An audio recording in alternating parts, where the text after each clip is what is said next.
Bawat umaga, pagmulat ng mata, kayo ang laging nasa aking gunita. Ang inyong mga ngiti at munting ingay, nagbibigay ng kulay sa aking buhay. Hindi man madali ang ating tatahakin, lahat ng hamon ay ating kakayanin. Sa likod ng pisara at mga aklat, pagmamahal ko ang siyang tanging ugat.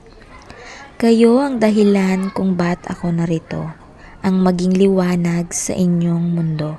Hindi lang kaalaman ang aking hatid, kundi pangarap na walang kasing batid. Habang buhay kong itatangi ang maging guro ninyo, aking minimithi. Sa bawat aralin, sa bawat sandali, kayo ang inspirasyon ko palagi. Kung minsan ay pagod at tila susuko na, isang salamat po ay sapat na sa tuwa.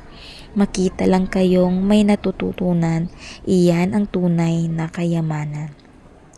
At sa inyong paglipad sa sariling mga pakpak, babaunin ninyo ang aral na ating nilimbag. Kahit saan man kayo mapadpad, kayo ang pangarap ko, aking mga estudyante, mahal ko kayo.